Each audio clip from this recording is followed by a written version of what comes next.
Welcome, curious minds, to another deep dive. Today, we're tackling a topic that, well, I think many of us grapple with in this modern hyper-connected world. It's that strange paradox, feeling lonely online. We've got some really fascinating sources here, two deep analyses actually, that unpack this whole phenomenon. So our mission today is to understand why this happens, the psychology, the tech, and then really appreciate the value, the irreplaceable value of real-life human connection. Okay, let's unpack this. Yeah, it's a big one. And what's so interesting here is how this feeling isn't just like a personal quirk. It's a complex interplay of psychological, sociological, and definitely technological factors. We'll look at how the digital environment kind of both creates and amplifies this sense of isolation, even while it promises connection. It's such a modern riddle, isn't it? I mean, we're technically more connected than ever before. Think about it, hundreds, sometimes thousands of online contacts. Yet studies keep showing many of us feel increasingly isolated. Why? Why does being surrounded online still leave us feeling, well, alone? That nails the paradox of connectedness right there. It's this illusion, really, of constant connection. But so many interactions, they just stay superficial, skimming the surface. So you end up feeling isolated despite this huge network. Which brings us to the key question. What are the psychological roots of this feeling? Okay, yeah, let's dive into those. What are the key psychological things contributing to this online loneliness? Well, first off, there's the lack of deep emotional connection, a really big one. Online interactions are often pretty superficial. Likes, quick comments, emojis. And while they're convenient, sure, they rarely satisfy that fundamental human need for genuine emotional contact, the kind that's often conveyed through nonverbal cues, tone of voice, facial expressions. Right, the stuff you just don't get from tech. Exactly. Like someone might post about a really difficult day, get dozens of likes, maybe some sad faces, but no truly meaningful response. That just reinforces this feeling that maybe your experiences aren't really important to others. That makes total sense. It's like volume over substance. And then there's the inevitable social comparison trap, right? Absolutely. Huge factor. Social media constantly presents this kind of ideal picture of other people's lives. The filtered photos, the amazing achievements, the perfect vacations. The highlight reel. The highlight reel, precisely. And constantly seeing that can make users feel less successful or sort of disconnected from what looks like everyone else's ideal life. This ties directly into FOMO, the fear of missing out. That just intensifies feelings of isolation when you see others enjoying experiences you're not part of. Imagine scrolling Instagram, seeing friends at a party you weren't invited to. Boom. Instant feeling of being left out. Yeah, I think we've all been there. Comparing our messy reality to someone else's curated perfection, what about just the sheer amount of information? Can that contribute? Oh, definitely. That leads straight to emotional overload and burnout. Just this constant stream of information, news, posts, notifications. It can be genuinely exhausting. You might be technically connected, but you feel overwhelmed, almost numb, incapable of any meaningful interaction. Being constantly on like that just drains your emotional resources, Right. which can actually deepen loneliness because you're too spent to engage properly. Like being at a party but too tired to actually talk to anyone. Interesting. And what happens when our expectations of online connection aren't met? Ah, that's a huge one. Expectations versus disappointment. People often expect online communication to be just as rich and responsive as offline chats. But often, it's just less satisfying. Waiting for an instant reply that never comes. That can feel like being ignored, even if it's not intentional. Or, maybe you're actively putting effort into engaging online, commenting, participating, but you get minimal feedback back. It creates this kind of digital vacuum, enhancing that feeling of being unheard or unseen. So beyond the individual mind, these social factors, the way networks are structured, they also play a really crucial role. Right. So how do these social networks actually impact our social ties themselves, the structure of our relationships? Well, one key thing is they often lead to the fragmentation of social connections. Social media is great, actually, for maintaining weak ties, acquaintances, old colleagues, distant friends. But it often fails to really strengthen the strong ties, our close friends, our family. And that creates that paradox again. Yeah. You can have hundreds, thousands of friends online, but still feel profoundly alone because you lack those deep supportive relationships. Core connections. Exactly. Plus, online communication is often asynchronous, right? Messages, comments, they aren't always real time. And that can create this subtle but persistent sense of disconnect. Like you're talking across time zones even when you're not. So it sounds like online really isn't a true substitute for that deep, real-life connection then. Not a one-to-one replacement. Not fully, no. And for people already experiencing social isolation in their offline lives, there's often this temptation to try and compensate online. But if that online interaction doesn't actually meet their fundamental needs for connection, it just deepens the feeling of isolation they started with. A vicious cycle? It can be. It can even lead to a sort of dependence on the network. People might spend more time online specifically to avoid real-life contacts, which feels safer maybe. But paradoxically, that can worsen their real-world social skills and just amplify the loneliness in the long run. And what about broader cultural influences? Are there societal pressures that kind of feed into this? Oh, absolutely. Cultural and social norms play a significant part. In many modern societies, especially Western ones, there's this strong emphasis on individualism, on self-sufficiency. And social media, with its focus on self-promotion, on presenting this perfect individual image, can really amplify that. Yeah. Plus, there's this unspoken pressure sometimes to be always connected, always active online. And if you feel like you're not meeting those standards, maybe you're not posting enough or engaging enough, it can cause stress and contribute to feeling out of step or, again, isolated. Okay, let's shift gears a bit now and talk about the technology itself. The platforms, the apps, how do they contribute to this feeling of online loneliness? Yeah, the underlying algorithms of social networks are a major factor here. They're designed to create what we call echo chambers or filter bubbles. Basically, they show you content that aligns with what you already like or believe. It keeps you clicking. Exactly, keeps you engaged. But while that might seem convenient, it seriously limits your exposure to diverse viewpoints and different kinds of interactions. Yeah. It can make you feel kind of trapped in your own online reality, you know? And these algorithms, they're often built to prioritize content that sparks strong, quick emotions, anger, envy, maybe fleeting joy. Not necessarily content that fosters deep, supportive, or nuanced interactions. So they can inadvertently amplify negative feelings, loneliness included. That's fascinating. So the very design can nudge us towards these feelings.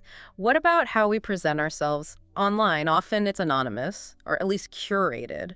How does that factor in? That gets into anonymity and impersonality.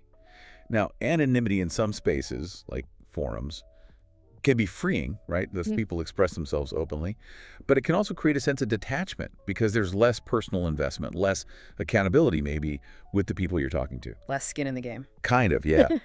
And using avatars, nicknames, filters, all these layers can create a barrier between our real personalities. Yeah.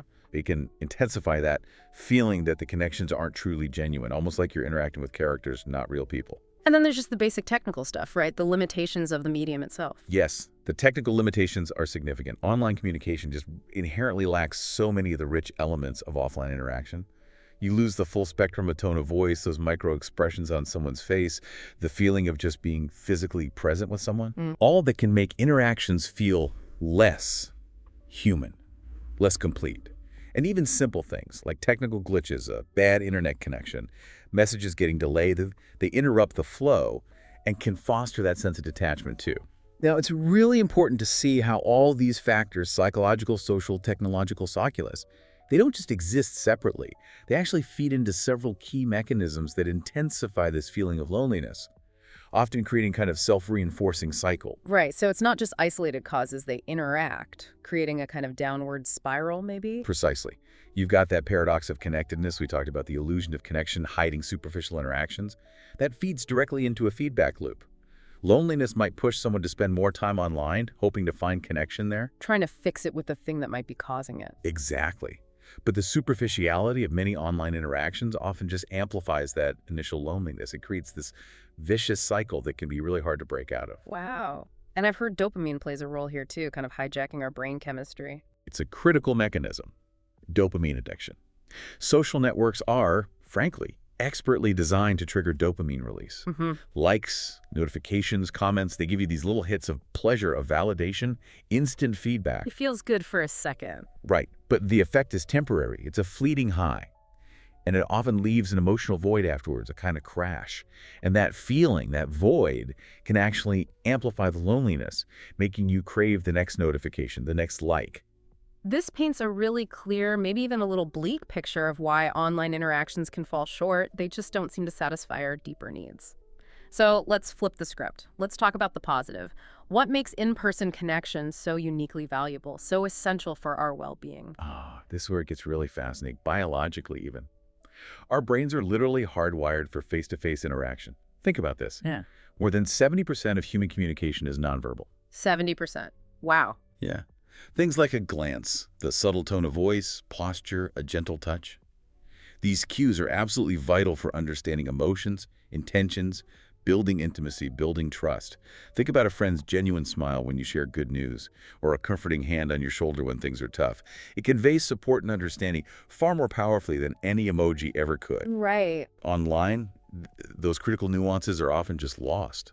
Sarcasm gets missed, sincerity can be misinterpreted. It's just harder to read the room. So there's a real biological thing happening when we're physically together that just cannot be replicated digitally. Absolutely. Physical presence actually stimulates the production of It's oxytocin. the love hormone, right? That's the one. It's directly linked to trust, attachment, and it actively reduces stress. Mhm. Simple things, hugs, handshakes, even just being physically near someone you care about activates this deep biological response. Research consistently shows physical contact lowers cortisol, that's our main stress hormone, and significantly boosts our overall sense of well-being. Online interactions, no matter how frequent, they just don't trigger the same hormonal response. It's a different chemical reality. It's almost like our brains are literally connecting, syncing up when we're in the same space. They really are. When we interact in person, mirror neurons activate in our brains. These help us essentially reflect and truly understand others' emotions. It dramatically enhances empathy. Feeling with someone, not just observing them. Exactly. And get this, when you laugh genuinely with a friend, your brain waves can actually synchronize. It creates this tangible sense of unity, of shared experience. Text, even video calls, they just don't provide that same level of deep neural synchronization.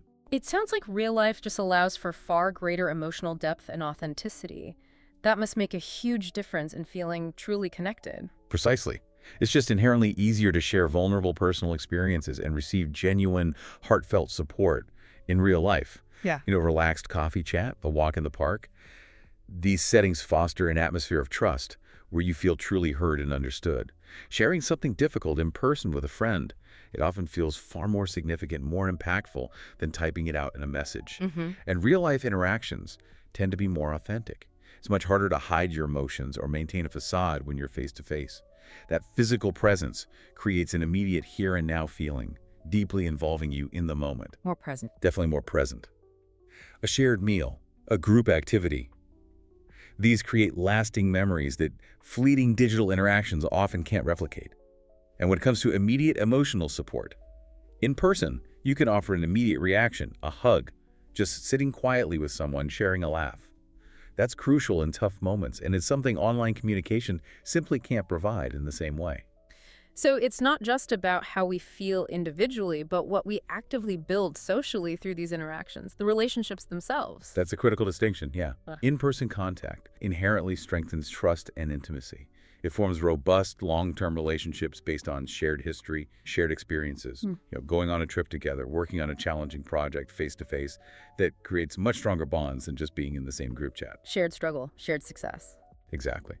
It also fosters a true sense of belonging, whether it's with family, friends, or a local community group. It satisfies that fundamental human need for belonging in a way that online networks, I think, can only really simulate. Participating in local events, volunteering together, that creates a sense of tangible community that's really hard to replicate online. And I imagine it helps us actually develop essential communication skills too, like practice makes perfect. Yes, it's vital for the development of social skills. Real-life interaction demands active listening, reading subtle cues, reacting appropriately, managing disagreements constructively, understanding emotions. These are complex skills, and they only truly develop through actual practice, through real human contact. Research suggests, for example, that kids who interact more in person tend to learn to understand others' emotions better than those who spend most of their time online. Prolonged reliance on online communication might actually diminish these crucial social competencies over time. And this all has a direct impact on our physical and mental health too, doesn't it?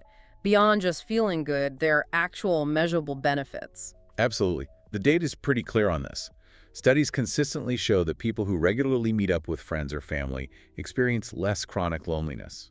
Personal contact provides that tangible sense of not being alone in the world. There's research, for instance, from Brigham Young University indicating that social isolation actually increases mortality risk by somewhere between 26 to 29%. That's huge. Wow, that's comparable to smoking or obesity. It is. And conversely, frequent in-person contacts significantly reduce that risk. Online interaction might offer some temporary relief, maybe distraction, but often it seems to exacerbate loneliness long-term if it replaces real connection. And the physical aspects, you mentioned activity. Right. In-person meetings often naturally involve some kind of physical activity, maybe walking together, playing a game, going for a hike.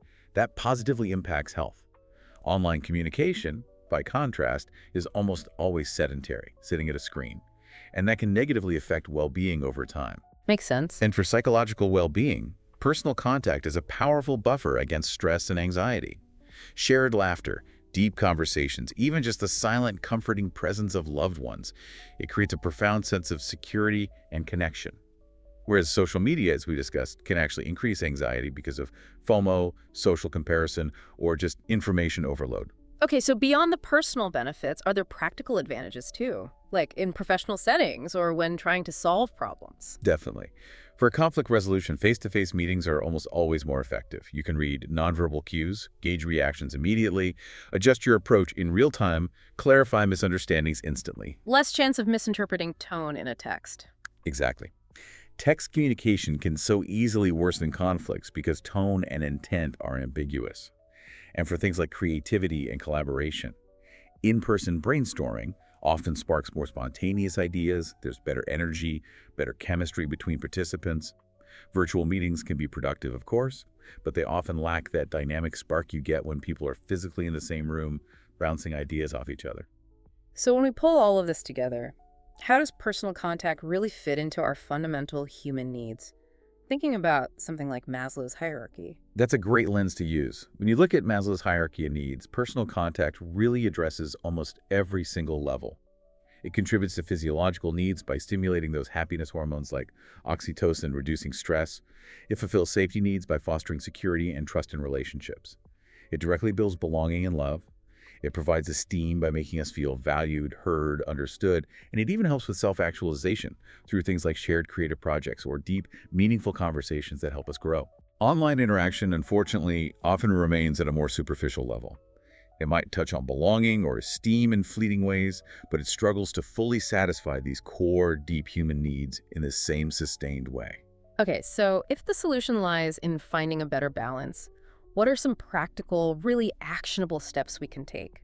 How do we minimize that online loneliness and really lean into the value of personal contact? Right. Practical steps. Online, I think the key is aiming for quality over quantity. Seek out platforms or specific groups where deeper, more meaningful conversations are actually possible. Maybe specific interest forums, smaller Discord communities, places where interaction is the point, not just scrolling. Be intentional. Be intentional, exactly. Yeah. Also, actively limit your time on the big, broad social networks. Be conscious about it. And consciously increase your offline contacts. Even if it starts with just more phone calls or dedicated video calls where you're truly focused on the other person, not multitasking. And critically, practice conscious content consumption. Keep reminding yourself that social media shows a highly filtered reality. Actively work to avoid that constant, often unfair comparison. And look, if you're really struggling, don't hesitate to seek out online support groups focused on specific issues or even professional help like teletherapy. These can be really valuable bridges when used purposefully. That makes sense. Using the tools wisely. And for those precious in-person moments, how do we maximize their benefit? Make the most of them? Well, the biggest thing is probably just be present, put the phone away, give your full attention to the person or people right there in front of you. Listen actively. Another great thing is to create traditions. Weekly dinners, regular coffee dates, monthly game nights with friends or family. Consistency builds bonds. Rituals of connection. Exactly. Rituals of connection. Also, seek shared experiences. Don't just sit around. Go on hikes, play sports together, volunteer for a cause you both care about, learn something new together. These active shared moments build much deeper connections than just passive consumption. And maybe most importantly, be authentic, be willing to share your true feelings, your vulnerabilities, and genuinely listen when others do the same. That's how you foster those deep reciprocal connections that really nourish us. Wow, what a deep dive this has been. It's so clear that this feeling of loneliness in our hyper-connected world isn't simple at all. It's this really complex interplay of our psychology, our social structures, and the technology we use every day. But understanding these mechanisms, I think, really empowers us to be more intentional, more mindful about our digital lives and our real lives. Indeed. And while technology offers incredible convenience, incredible reach, the inherent value, the profound biological and emotional impact of real-life, in-person connection, it just remains irreplaceable. It really does nourish something fundamental within us, which raises, I think, an important question for everyone listening. Knowing all this, how will you choose to balance your connections this week?